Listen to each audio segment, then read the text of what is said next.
আসসালামু আলাইকুম রাহমাতুল্লাহ। সবাইকে মুত্তাকিন বিবিএ বিবেস কমার্সের পক্ষ থেকে স্বাগতম। এখন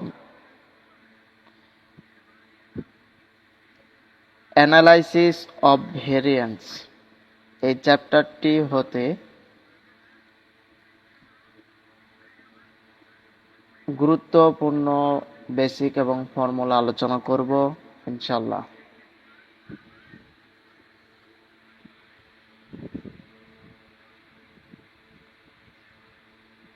প্রশ্নে যখন বলবে সিগনিফিক্যান্স ডিফারেন্স কত বা পার্থক্য কত, তখন আমাদেরকে এই নিয়মগুলো অনুসরণ করতে হবে। কি সেই নিয়ম ভাইয়া? তো প্রথমত আমাদেরকে একটি ছক তৈরি করে নিতে হবে।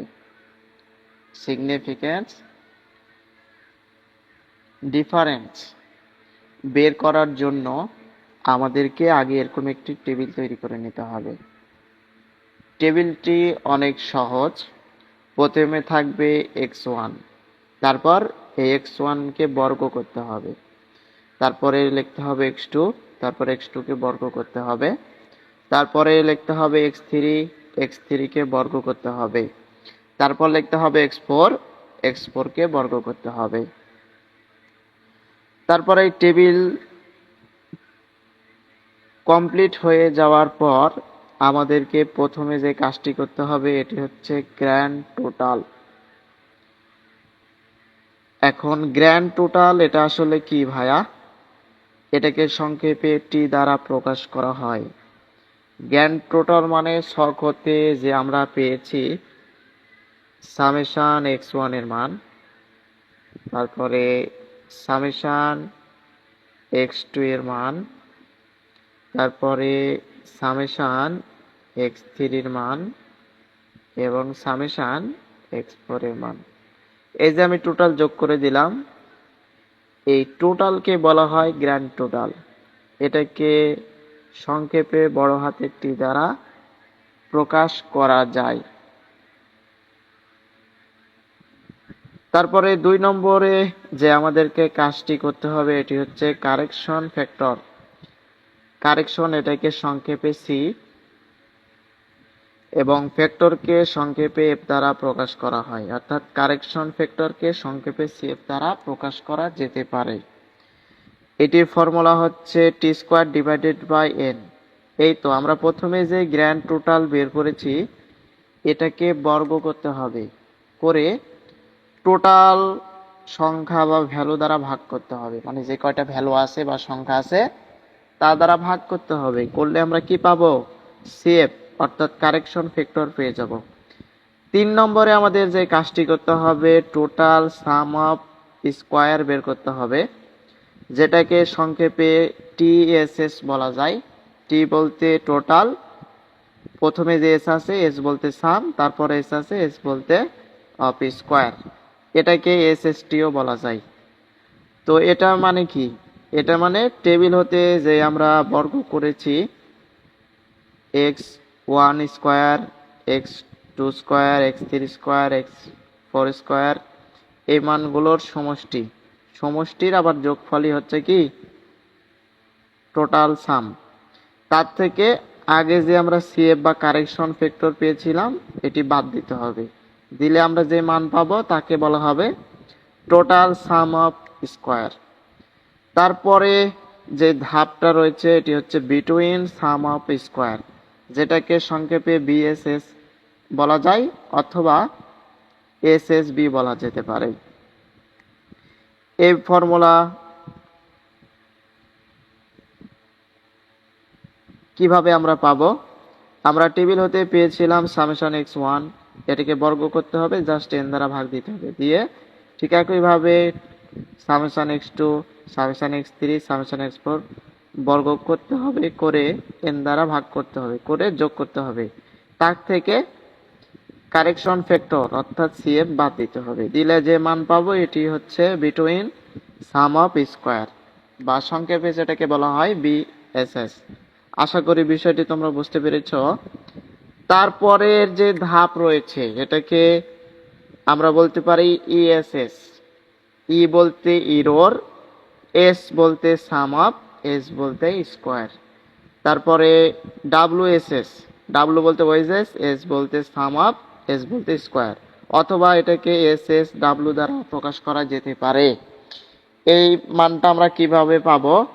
টোটাল সাম অফ স্কোয়ার থেকে বিটুইন সাম অফ স্কোয়ার বাদ দিতে হবে, দিলে আমরা এই মানটি পেয়ে যাব।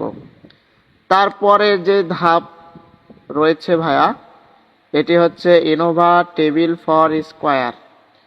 যখন স্কোয়ার আকারে মান দেওয়া থাকবে এবং আমাদেরকে বলবে যে সিগনিফিকেন্স ডিফারেন্স কত বের করো স্কোয়ারের ক্ষেত্রে, সেক্ষেত্রে ইনোভা টেবিলটা হবে এমন: প্রথমে থাকবে স্কোয়ার অফ ভেরিয়েশন, তারপরে থাকবে সাম অফ স্কোয়ারস, তারপর থাকবে ডিএফ, ডি বলতে ডিগ্রি অফ, ফি বলতে ফ্রিডম, ডিগ্রি অফ ফ্রিডম।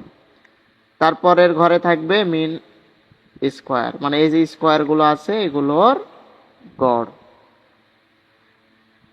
আরেকটি কথা ভাইয়া, যদি স্কোয়ার দেওয়া থাকে তাহলে তো আমরা এইভাবেই করব, আর যদি সেলসম্যান বা অন্য কিছু মান দেওয়া থাকে তাহলে আমরা এই টেবিলটি করব। তবে আমি সাজেস্ট করব তোমরা এই যে প্রথমে যে এনোভা টেবিল রয়েছে এই পদ্ধতিতে করবা, এটি তোমাদের কাছে অনেক সহজ হবে আশা করা যায়। তো এই গেল প্রথম নিয়ম। এখান থেকে আমরা জাস্ট এফ এর মানটা বের করব, করার পরে দেখব এফ একটা টেবিল ভাইয়া, এফ টেবিলের মান তোমাদের স্ট্যাটিক্স বইয়ের শেষের দিকে রয়েছে, সেই টেবিলে আমরা এফ টেবিলের মানগুলো পেয়ে যাব। তারপর আমরা কম্পেয়ার করে দেখব যে আসলে এফ টেবিলের যে মান রয়েছে তার মান এবং আমরা যেই ক্যালকুলেশন করলাম এই মানটি কাছাকাছি রয়েছে কিনা। যদি কাছাকাছি থাকে তাহলে কোনো পার্থক্য নেই, সেটাকে আমরা কি করতে পারবো? অ্যাকসেপ্ট করতে পারবো। এবং যদি পার্থক্য থেকে যায় তাহলে আমরা সেটা রিজেক্ট করে দেব।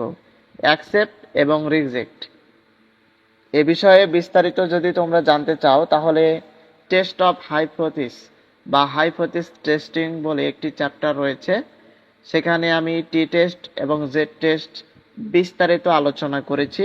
তোমরা সেই চ্যাপ্টারটির ক্লাসগুলো দেখে আসতে পারো, তাহলে তোমাদের কাছে আর একটু ক্লিয়ার হবে কনসেপ্টটা। এই তো আমরা এতক্ষণ একটা নিয়ম শিখলাম, এখন অন্য নিয়ম যদি তোমাদের বইতে থাকে তাহলে সেই নিয়ম তো শেখার প্রয়োজন আছে, না হলে তো তুমি তো বুঝতে পারবা না। তোমার বোঝার সুবিধার্থে আমি এই পরবর্তী নিয়ম আলোচনা করলাম। তাহলে এই চ্যাপ্টারটি হতে মোট 3টি অঙ্ক আমরা দিয়েছি।